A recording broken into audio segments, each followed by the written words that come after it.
기억복된 날 함께 하신 여러분 모두를 주님의 이름으로 환영합니다. 임예하기 위해서 입장했는데요. 입장할 때 저희 이제 유영한 전 충청연대 감독님이시고 또 모건대학교 범위이사장 하시는 우리 유영한 감독님께서 저한테 고향 온 기분이 어떠냐고 이렇게 물어보시더라고요.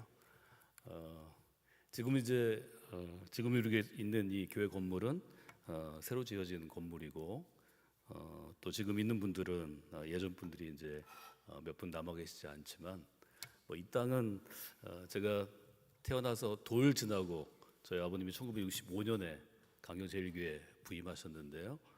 부임하셔서 제가 고등학교 2학년 때까지 1980년 9월에 이사 가셨는데 그때까지 제가 뛰어놀던 땅이라서 감회가 새롭습니다. 감개무량하고 또 감독님이 지금 저희 예배 준비하시는데 저한테 질문하셨어요. 강경제일교회 담임으로 감독이 되신 분은 없죠? 이렇게 물어보셨는데 전체 감리교회에서 감독회장을 담임 목사 지내신 분을 2분 배출한 교회는 딱 2군데가 있습니다. 하나는 현재 감독회장인 강림교회가 있고요. 김성도 감독회장님께서 하시고 이제 24년도에 김정석 감독회장이 감독회장 하시고 있고 그 다음에 강경제일교회입니다.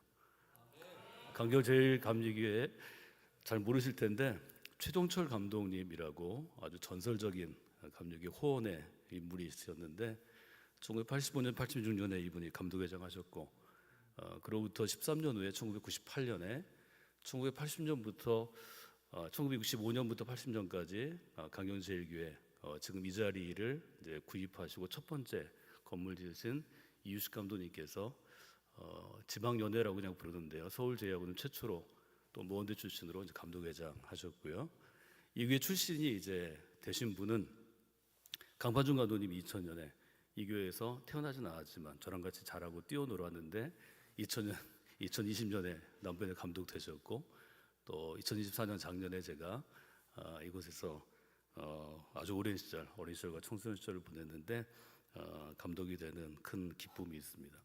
그 감독이 되신 분이 담임 목사를 지내신 분, 또 이걸 잘하는 분이 감독회장이 2분, 감독님이 2분 나오셨고 앞으로도 수많은 인물들이 배출될 것을 기대하고 축복합니다. 나중에 유 감독님이 크게 이제 선언하시고 예언하실 텐데 여러분들이 박수하시고 믿음으로 받아들이시면 더 큰 일이 있으리라 저는 그렇게 기대하는 마음으로 달려왔습니다. 한 번 더 기도하시겠습니다. 하나님 감사합니다.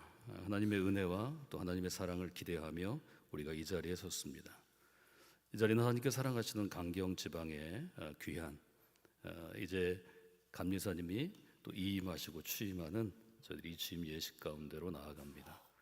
하나님의 은혜 주셔서 이 자리가 하나님께서 감리교회 가운데 세우신 행정직으로서의 감리사를 세우는 시간일 뿐만이 아니라 사랑하는 강경과 논산 지역 이 도시를 살리고 또 남부연해가 속한 대전, 세종과 충청 지역을 살려내고 한국 감리교회와 또 한국 교회 그리고 세계교회를 살려내는 믿음의 사람을 세우는 귀한 자리가 되도록 인도하여 주시옵소서. 우리가 믿음으로 기대하고 믿음으로 하나님의 마음을 품고 믿음으로 하나님의 일하심을 바라보면 놀라운 미래 비전의 꿈들이 펼쳐지는 것을 하나님 나라를 통해서 우리가 경험합니다.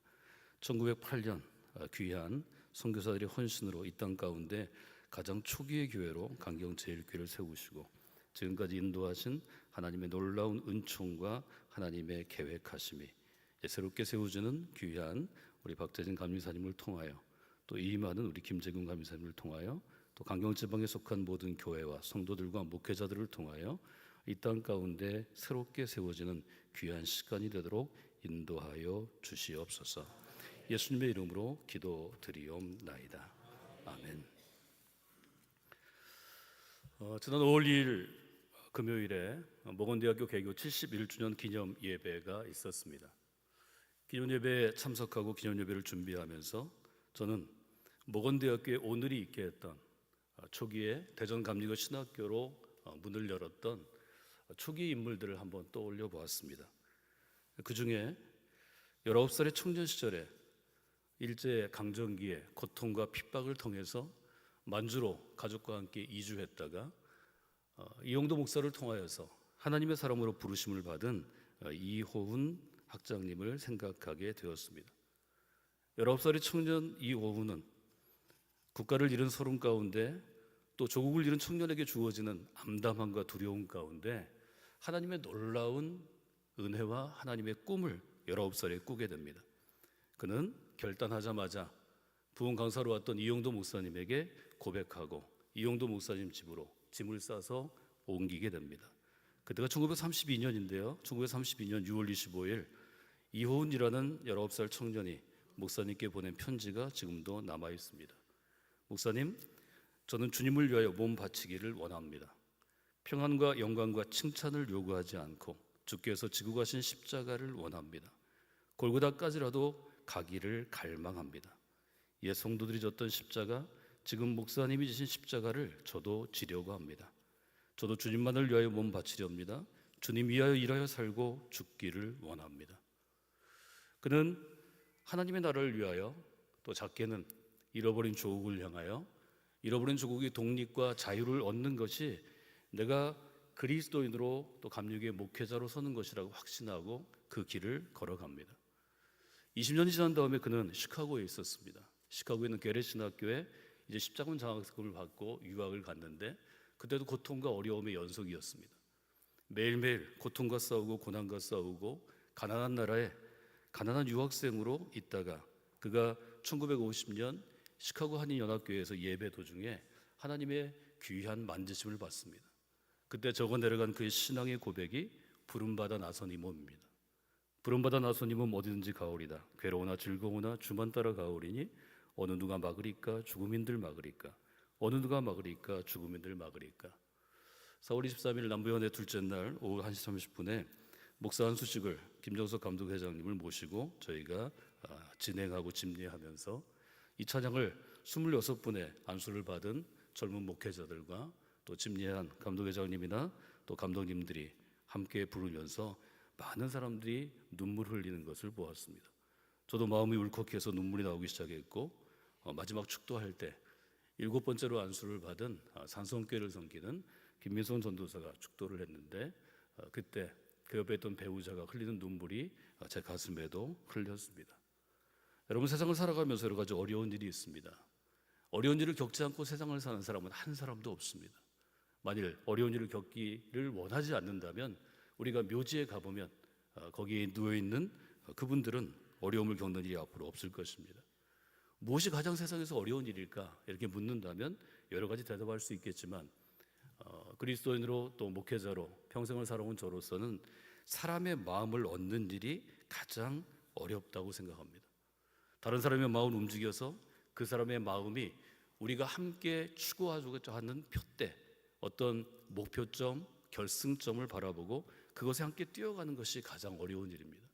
이 일을 인류 역사상 가장 아름답게 이루어낸 분이 예수 그리스도이신데, 예수 그리스도는 우리가 하나님의 아들로 고백하기 때문에 인간으로서 사람의 마음을 얻어서 그 사람과 더불어서 믿음의 경주를 펼쳐간 사람은 저는 사도 바울이라고 생각합니다. 사도 바울에 대한 리더십에 대한 책들을 여러 권 읽고 저도 여러 글을 썼는데요. 그 글 중에서 마음에 남는 글은 이런 글이 있습니다. 진정으로 내가 마음을 줄 때 그때 다른 사람의 마음을 얻을 수 있다는 것입니다. 마음을 얻는 일은 매우 어려운 일입니다. 그러나 우리가 교회 하나를 세우기 위하여 하나님의 사역 하나를 우리가 감당하기 위하여 또 그 일을 통해서 아름다운 생명의 열매를 맡기 위해서 하는 일은 반드시 마음을 붙잡는 일이 선행됩니다.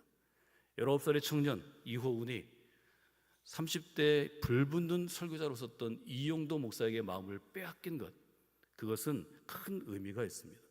그것 때문에 우리는 이호훈이라는 아주 위대한 감리교회 목회자를 얻게 되었고 그의 성장과 그의 재능을 눈여겨본 총리원회 감독님과 또 귀한 리더들의 결정에 의해서 그는 대전에 데려와서 농촌 목회자를 양성하기 위한 신학교 세우는데 자기의 평생을 다하고 과로 때문에 그리 길게 살지 못하고 앞에 잘 나간 44살 군산 앞바다에 있는 어청도 앞바다에서 삶을 마친 것처럼 그도 안타까운 삶을 69년에 마치게 됩니다. 우리가 흔히 살아가면서 이런 말을 할 때가 있습니다. 내 마음을 빼앗겼어. 여러분 아이들에게 물어보시면 여러분의 아이들이 마음을 주로 요즘 연예인들에게 빼앗깁니다.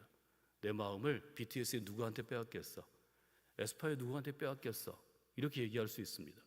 누구의 마음을 빼앗겼다는 것은 뭘 얘기하나요? 바꿔 얘기하면 빼앗아간 상대방이 내 마음을 얻어간 것입니다. 내 마음을 누구누구에게 빼앗겼어, 그것은 누구누구가 내 마음을 가져갔어, 이렇게 우리가 바꾸어 쓸 수 있을 것입니다. 그 누구누구가 내 마음을 얻은 것입니다. 19살 청년 이호원의 마음을 빼앗아간 것은 1차적으로는 이용도 목사의 설교였지만, 그러나 그 이용도 목사의 설교 속에서 그의 마음을 뺏은 것은 예수 그리스도의 역사하심입니다. 우린 그것을 성령의 역사라고 부릅니다. 이임하신 우리 김재균 감리사님이나 새롭게 사역을 시작하시는 우리 박대진 감리사님께서 누군가의 마음을 그리스도의 방법으로, 그리스도의 규모로, 그리스도의 마음으로 빼앗는 사람들이 되기를 원합니다. 여러분, 우리가 이 자리에 왜 있습니까? 그리스도께서 우리의 마음을 빼앗아 갔기 때문입니다. 여러분, 우리가 왜 그리스도를 위해서 악을 골짜기에도, 아니 눈이 보이지 않는 곳에도, 두렵고 힘든 곳에도 죽음을 감수하며 가려고 애쓰고 있습니까? 그리스도께서 우리의 마음을 얻은 것입니다. 바울은 에베소서에서 이것을 그렇게 표현합니다. 그리스도께서 내 마음을 얻으셨습니다, 이렇게 하지 않고 예수 그리스도께서 내 인생의 주인이 되셨습니다. 그분은 내 마음 안으로 걸어 들어와서 영원토록 그 안에 거주하시게 되었습니다. 이것이 우리가 농촌에서 목회하는, 농촌 운동을 하던 제 또래 목회자들이 정주 목회라고 부르는 곳에 자기의 평생을 헌신한 귀한 결단이 되기도 했습니다. 우리 사랑하는 새로 취임하는 우리 박감리사님이 이제 강경지방에서 남변에서 교단 안에서 감리사라는 행정적인 리더십으로 일할 때 많은 이들의 마음을 빼앗는 분들이 되기를 원합니다. 많은 사람들의 마음을 얻는 분들이 되기를 원합니다.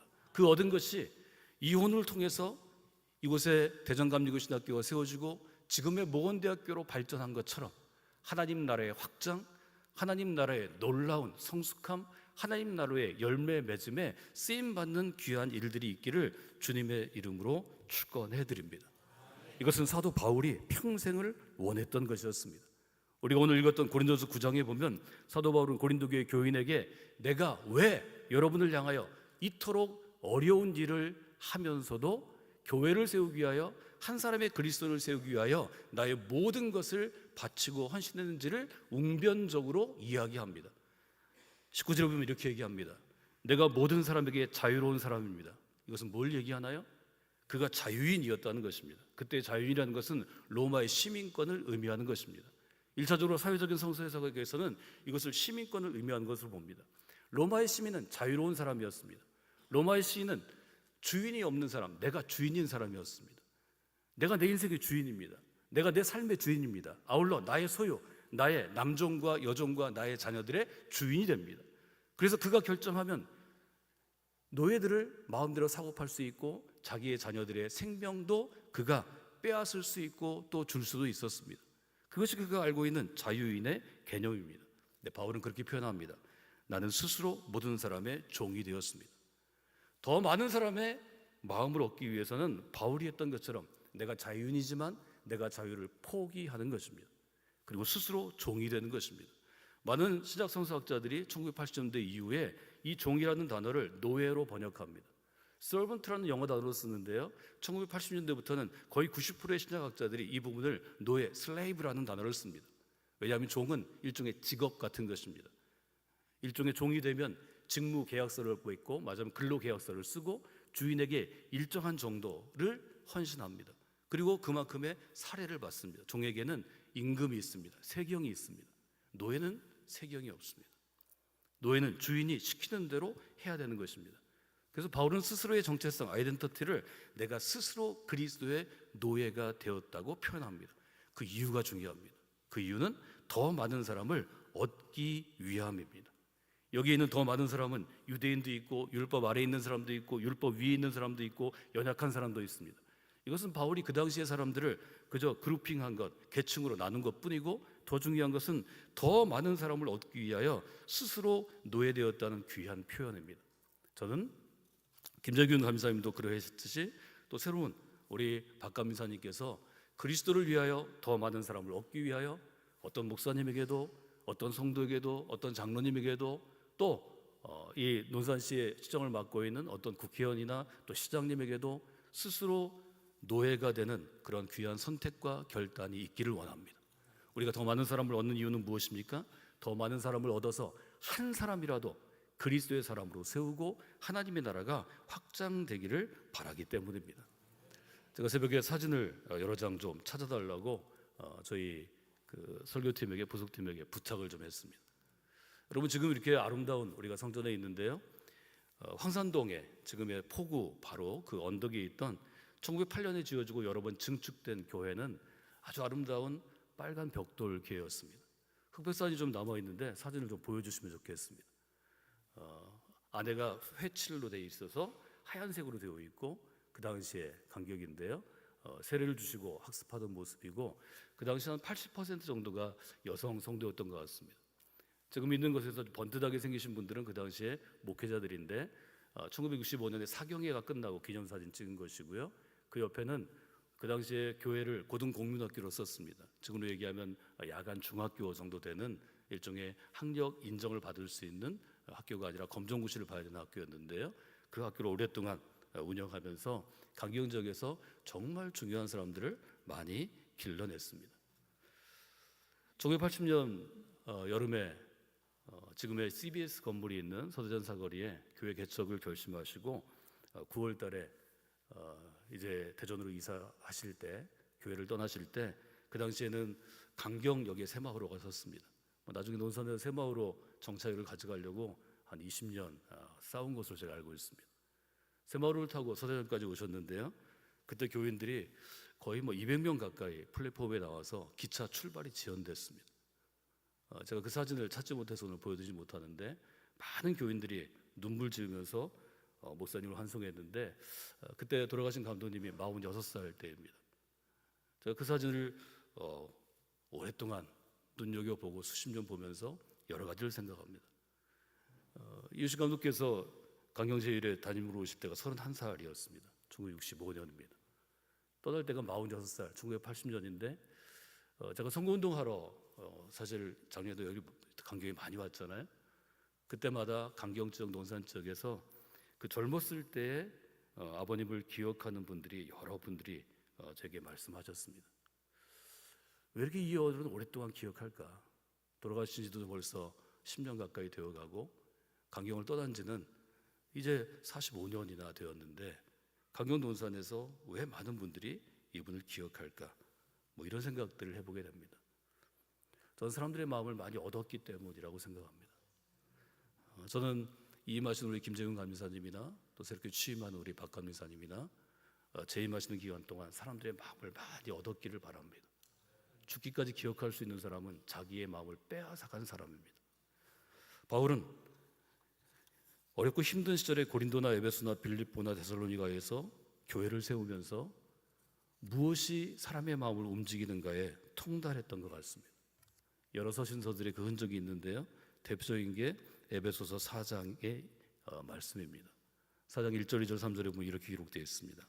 주 안에서 갇힌 내가 너희를 권하노니 너희가 부르심을 받은 일에 합당하게 행하여 모든 겸손과 온유로 하고 오래 참음으로 사랑 가운데 서로 용납하고 평안에 매는 줄로 성령이 하나 되게 하신 것을 힘써 지키라. 바울은 평생을 통해서 그가 그리스도인으로 목회자로 또 유대인이 아니라 이방인을 위한 사도로 일하면서 몇 가지 경험들을 그의 말년에 그의 이제 사랑하는 제자들, 사랑하는 젊은 목회자들에게 전합니다. 첫째는 겸손으로 사람의 마음을 얻을 수 있습니다. 겸손은 한자어로는 자신을 낮추는 것이지만 성경에서 쓰여지는, 신약에서 쓰여지는 겸손은 정확히 얘기하면 하나님 앞에서 스스로 자신을 낮추는 것입니다. 신학적으로 정의하면 하나님 앞에서 스스로 노예가 되는 것입니다. 이것은 너무 중요한 것입니다. 재임하는 기간 동안에 우리 사랑하는 우리 박 목사님께서 감사로 재임하는 기간 동안 스스로 노예되는 삶을 선택하는 일들이 매일 있었으면 좋겠습니다. 그때마다 그리스도의 놀라운 역사로, 성령의 역사로 사람의 마음을 얻게 되는 놀라운 일이 있을 것입니다. 사람의 마음을 얻기 위해서는 바울은 자기가 만나는 모든 사람을 나보다 나은 사람으로 생각했습니다. 말하자면 나보다 큰 사람으로 생각했습니다. 바울은 전심전력을 다했지만 그러나 그의 열심히 한 수고와 헌신을 누가 알아주기를 너무 기대하지 않았습니다. 하나님이 알아주시고 그리스도께서 알아주시면 그것으로 족해서 자족하는 삶을 이야기했습니다. 두 번째는 온유함으로 사람의 마음을 얻을 수 있습니다. 온유함은 우리가 잘못 생각하면 부드럽다든지 약하다는 단어를 생각하기 쉽습니다. 근데 여기서 쓰인 온유함이라는 것은 야생마를 길들일 때 일종의 사용한 단어로 설명하는 게 이해가 쉽습니다. 여기서 말하는 온유함은 부드러운 게 아닙니다. 약한 게 아닙니다. 엄청나게 강한 에너지를 자기가 안에 두고 있는데 그 강함과 그의 유능함을 하나님의 제어 아래, 하나님의 컨트롤 아래 두는 것입니다. 이것이 온유함의 진짜 뜻입니다. 하나님께서 감리사로 재임하는 동안 사랑하는 우리 감리사님에게 놀라운 강함과 능력과 영적인 에너지와 모든 에너지들을 부어주시기를 바랍니다. 에너지가 충분히 있어서 내 마음대로 할 수 있음에도 불구하고, 내 마음대로 결정할 수 있음에도 불구하고, 내 마음대로 추진할 수 있음에도 불구하고 그것들을 하나님의 제어 아래 두어 다른 사람이 볼 때는 온유함으로, 부드러움으로, 약함으로 느낄 수 있을 때 사람의 마음이 얻어질 수 있습니다. 모세는 강한 사람이었지만 실제로 왕궁에서 힘을 가진 왕자로 훈련받고 자라난 사람이었지만 그가 하나님의 은혜 아래 있을 때 민수기는 이 사람 모세는 온유하여 이 지상 가운데 지면의 모든 사람보다 더 온유했다고 평가합니다. 우리 사랑하는 감리사님에게 이런 귀한 평가가 있기를 원합니다. 저 농담처럼 하나를 더 이야기하고 제가 마치면 좋겠습니다. 어떻게 하면 온유할 수 있나에 대해서 제가 고민을 많이 했는데요. 저한테 알려주신 분이 어떤 컨설턴트에게 배운 것을 알려줬습니다. 제가 감독 선거하면서 또 감독 이후에 지금까지 7개월 지내면서 뭐 다양한 일들을 지난 60년보다 지난 1년 반 동안 더 많이 겪었습니다. 어떤 사람이 와서 저한테 뭐 좀 예절 바르지 않게 하고 소리를 지르고 뭐 이런 일이 있어도 세 가지를 저는 늘 기억합니다. 이 사람은 누구를 만나든 이렇게 하는 사람이구나. 이러면 그 충격이 반쯤 떨어집니다. 이 사람은 모든 사람을 대하되 소리 지르는구나. 무례한 요구를 하는구나. 예절이 없구나. 두 번째로는 이렇게 이해하라고 저한테 알려줬습니다. 이 사람이 저렇게 소리 지르는 데는 이해가 있겠지. 뭔가 이유가 있어서 저러는 거야. 이 사람이 저렇게 무례하게 행하는 건 이유가 있겠지. 그러면 그 충격이 다시 반으로 줄어듭니다. 세 번째는 그 충격을 반으로 또 줄어드는 일입니다. 저 사람이 나를 멱살을 잡고 때릴 수도 있는데 때리진 않았잖아. 맞진 않았잖아. 그렇지 않은 게 다행이지. 저 사람이 나한테 와가지고 예를 들어서 오물을 들고 와서 머리부터 불 수 있는데 거기까지는 안 갔잖아. 이러면 또 그걸 찾을 수 있다는 것입니다. 저는 온유한 것이 제일 어렵습니다. 제 안에는 강함이 있고 또 제 자신이 갖고 있는 성품들이 여러 가지 있는데 온유한 사람이 제일 부럽습니다. 이 세 가지를 가지고 제가 한 20년 정도는 머리로 알았고 지난 2년간은 실제 제 삶에서 실천하려고 노력을 합니다. 지금 굉장히 온유해 보이지 않나요? 네. 아무도 동의를 안 하시는데 저도 한 1년 지나면 더 좋을 줄로 압니다. 이 겸손과 온유와 오래 참음이 우리 감리사님의 귀한 리더십 가운데 배워져서 정말 더 많은 사람을 얻음으로 하나님의 나라가 이 땅 가운데 더 성숙하고 건강하게 세워졌으면 좋겠습니다. 오늘 강경지방의 모든 교회와 또 우리 사랑하는 목회자들과 또 장로님을 비롯한 모든 성도들과 평신도 리더십이 그 바울의 리더십을 따라 또 예수님의 리더십을 따라 더 많은 사람의 마음을 얻어서 이 강경과 이 논산 지역이 이전보다 더 아름다운 곳으로 변화되었다는 그런 미래의 변화를 생각하는 귀한 땅이 되기를 또 귀한 교회가 되기를 저도 늘 기도하겠습니다. 기도하겠습니다. 하나님 감사합니다. 오늘 저희들이 새로운 리더십이 세워지고 또 수고한 리더십의 수고와 헌신을 우리가 칭찬하고 또 격려하고 찬양하는 귀한 시간들이 이 자리에서 이루어집니다. 바라옵기는 새롭게 세워지는 귀한 감리사님의 리더십이 그리스도의 마음을 품고 많은 사람들의 마음을 얻은 바울처럼 많은 사람들의 마음을 얻는 2년간의 재임기간이 되도록 인도하여 주시옵소서. 사랑하는 리더십을 통하여서 많은 것들이 새로워지고 많은 것들이 변화되고 많은 것들이 하나님 앞에 칭찬받는 것으로 세워지는 귀한 시간, 귀한 역사 있기를 원합니다. 그를 위해 강경제일교회 귀한 성도들이 합심하여 기도하게 하시고 협력하여 돕게 하시고 또 사랑하는 목사님의 리더십이 교단 안에서 귀한 감리사의 행정직으로 세워질 수 있도록 후원하고 또 마음으로 영원하고 존중하는 귀한 시간들이 될 수 있도록 도우시고 함께하여 주시옵소서. 예수님의 이름으로 기도드리옵나이다. 아멘.